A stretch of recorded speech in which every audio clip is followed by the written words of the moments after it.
വൻതേനീച്ച ചെയ്യുന്നവർക്ക് കന്നാര ഉണ്ടെങ്കിൽ മിക്കവാറും ഉള്ള കന്നാരത്തോട്ടം എന്ന് പറഞ്ഞാൽ റബ്ബർ പൂത്ത് എടുത്ത് തേനാകുന്നതിന് മുമ്പേ കന്നാരയിൽ നിന്ന് നല്ലൊരു ശതമാനം തേൻ കിട്ടുന്നതാണ്. നല്ലൊരു ശതമാനമല്ല, ഏറ്റവും കൂടുതൽ റബ്ബറിൽ നിന്ന് കിട്ടുന്നത് കൂടുതൽ കിട്ടും.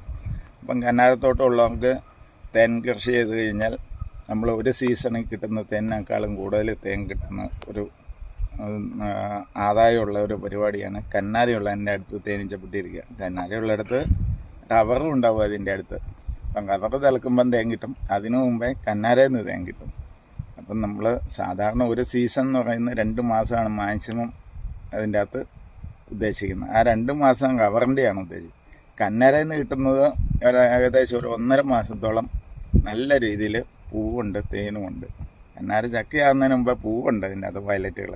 ഇതിൽ നല്ല രീതിയിൽ തേൻ കിട്ടുന്നതാണ്.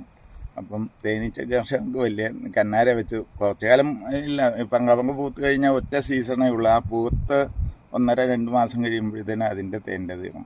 അതുപോലെ കന്നാരയിലും കിട്ടും. അപ്പം 2 സമയത്ത് കിട്ടുന്നതുകൊണ്ട് നമുക്കത് ലാഭകരമാണ്.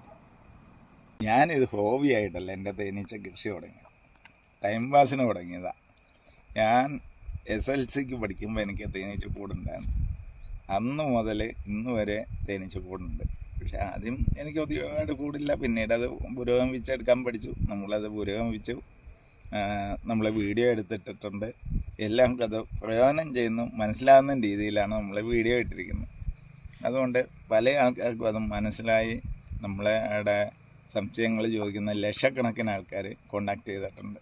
നമ്മുടെ വ്യൂ മാത്രമല്ല, നമ്മൾ ഉദ്ദേശിച്ച ഒരാൾക്കാർക്ക് പ്രയോജനം ചെയ്യണം എന്നുള്ള ഒറ്റ കാര്യത്തിൽ ചെയ്തിരിക്കുന്നതാണ്. ആണെങ്കിലും ഈ പറഞ്ഞ പോലെ ചെടികളുണ്ട്, പൂച്ചെടികൾ വെച്ചിട്ടുണ്ട്. തേനീച്ചയ്ക്ക് പ്രയോജനം വരുന്ന തേനെടുക്കാൻ പറ്റിയ ചെടികൾ വേണം.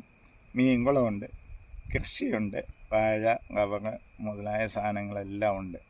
അതിൻ്റെ അകത്ത് റബ്ബർ ടാപ്പിങ് 58-ാം വയസ്സിൽ നമ്മൾ തന്നെ പഠിച്ച് ചെയ്താണ്. ഒരു ട്രെയിനിങ്ങും ഇല്ലാതെ ചെയ്ത് ഇപ്പോഴും ടാപ്പിങ് നടത്തുന്നുണ്ട്. വൻതേനീച്ച ഈ കൊല്ലം ചെയ്യണമെന്ന് ആഗ്രഹമുണ്ട്.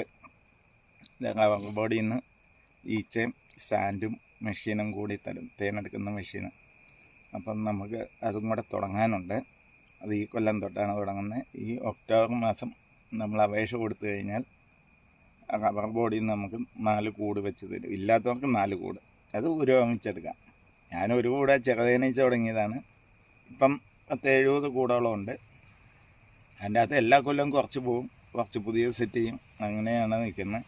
തേനീച്ച എല്ലാം എല്ലാ കൊല്ലവും നിൽക്കുകയില്ല. അപ്പം നമ്മൾ ഡിവൈഡ് ചെയ്ത് വെച്ചുകൊണ്ടിരിക്കണം. അപ്പം വൻതേനീച്ച അങ്ങനെ തന്നെയാണ്, അത് ഡിവൈഡ് ചെയ്യണം, പെട്ടി കൂടുതലുണ്ടാക്കണം.